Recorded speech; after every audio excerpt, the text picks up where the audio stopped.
सुप्रभात विद्यार्थियों, आज हम हिंदी का पाठ 2 बुद्धिमान व्यापारी पढ़ेंगे।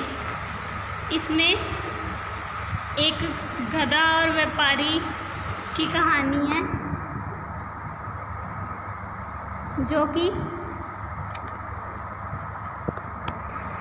आप इस पाठ में पढ़ोगे। जैसे एक गधा दिखाया गया, एक व्यापारी दिखाया गया।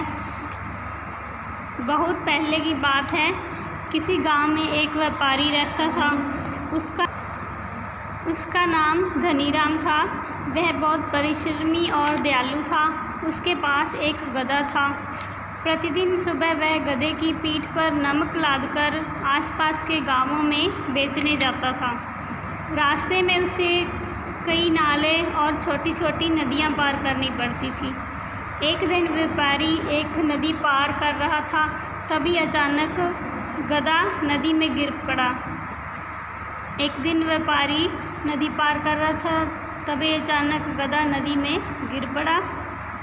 नदी में गिरने से गधे की पीठ पर लदा हुआ नमक भी गल गया और गधे का वजन भी हल्का हो गया। जब गधा खड़ा हुआ तो उसे अपनी पीठ पर पहले की अपेक्षा वजन कम मालूम पड़ा। इससे गधा खुश हो गया।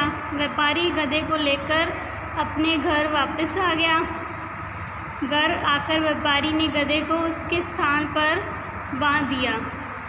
उस दिन गधे को पूरा आराम मिला। इससे गधा बहुत खुश हो गया। जब यह बात उसकी समझ में आ गई कि यह बोझ पानी में गिरने के कारण ही हल्का हुआ है। रोजाना की तरह दूसरे दिन भी व्यापारी ने गधे पर नमक की बोरियां लादी और अपने व्यापार के लिए चल दिया। गधा जैसे ही नदी पार करने लगा, वह जानबूझकर पानी में बैठ गया। व्यापारी ने गधे की ओर देखा। उसे बहुत गुस्सा आया। उसने उसकी खूब धुनाई की। वह उसकी चालाकी समझ गया था। वह गधे को लेकर वापस आ गया। जब व्यापारी ने गधे को सबक सिखाने की योजना बनाई, अगले दिन व्यापारी ने उस गधे की पीठ पर रुई के गट्ठर लाद दिए। जब व्यापारी ने गधे के ऊपर नमक की बोरियां लाद कर वो जा रहा था, तभी पहले नदी में गिर गया तो सारा नमक गल गया और गधे को हल्का महसूस हुआ। तो दूसरे दिन भी गधे ने वैसा ही किया, जानबूझकर नदी में बैठ गया।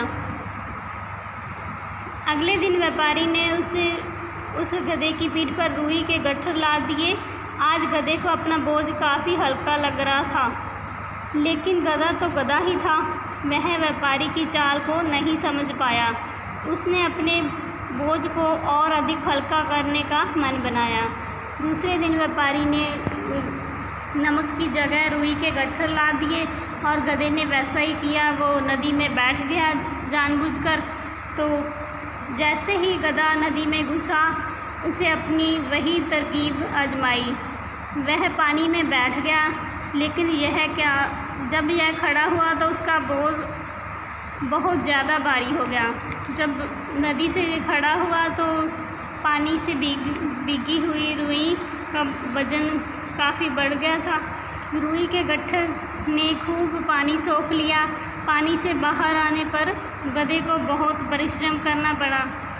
गधा अपनी मूर्खता पर बहुत पछताया। उस दिन के बाद वह फिर कभी पानी में नहीं बैठा।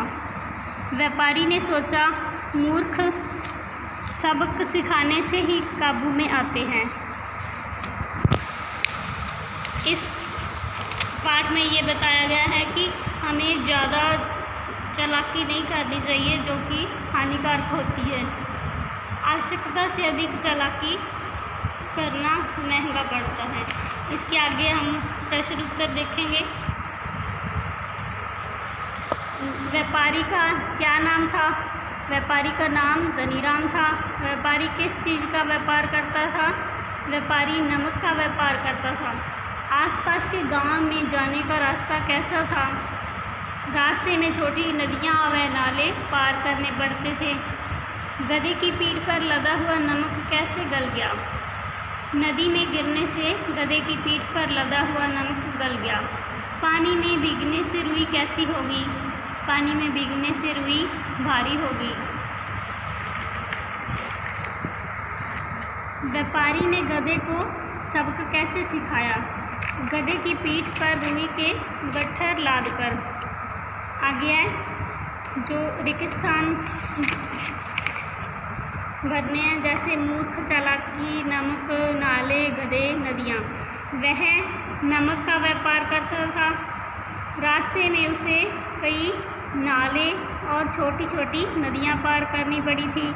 व्यापारी ने गधे की ओर देखा, वह उसकी चालाकी समझ गया। मूर्ख सबक सिखाने से ही काबू में आते हैं। सही वाक्यों पर सही तथा गलत वाक्यों पर गलत का निशान लगाएं। व्यापारी रुई का व्यापार करता था, ये गलत है। पानी में भीगने से रुई का वजन हल्का हो गया, ये भी गलत है। गधा मूर्ख था, ये सही है। व्यापारी बुद्धिमान था, ये भी सही है। गधे ने व्यापारी को सबक सिखाया, ये गलत है। आगे सम्मिलित कीजिए। ब से बहुत पुरानी बात है। किसी गांव में एक व्यापारी रहता था। इससे गधा खुश हो गया। उस दिन गधे को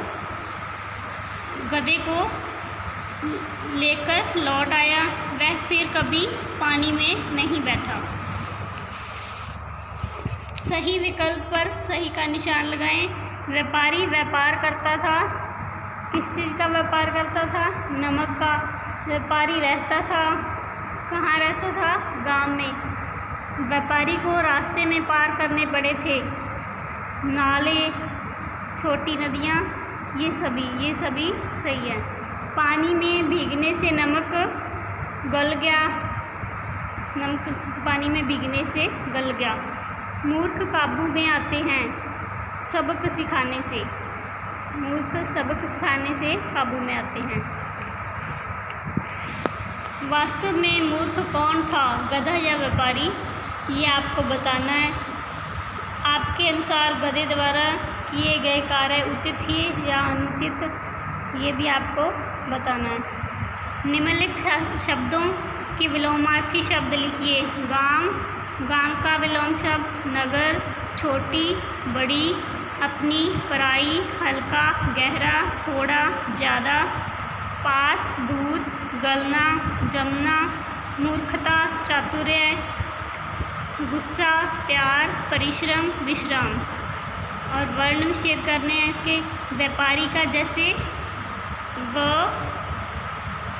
अधूरा व और अधूरा य प्लस आ प्लस प,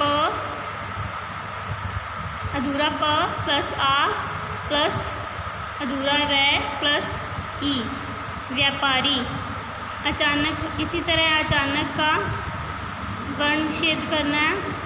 अ प्लस अधूरा च प्लस आ प्लस न के नीचे हलंत प्लस अ प्लस अधूरा क प्लस अ, अचानक। इसी तरह नमक, चालाकी और निश्चय के वर्ण विच्छेद करने हैं। निम्नलिखित शब्दों के लिंग लिखिए। व्यापारी का कौन सा लिंग होता है? पुल्लिंग। रास्ता पुल्लिंग। रुई स्त्रीलिंग। नमक पुल्लिंग। गांव पुल्लिंग। नदी स्त्रीलिंग। निम्नलिखित शब्दों को अपने वाक्यों में प्रयोग कीजिए। ये शब्द दिए गए हैं, इनसे वाक्य बनाने हैं। जैसे प्रतिदिन हमें दांत साफ करने चाहिए। आप कोई भी वाक्य बना सकते हो। पीठ, गधे की पीठ पर सामान रखा था। हल्का, गधा हल्का महसूस कर रहा था। काफ़ी, बगीचे में काफ़ी फूल थे। आप अपनी मर्ज़ी से कोई भी शब्द बना सकते हो।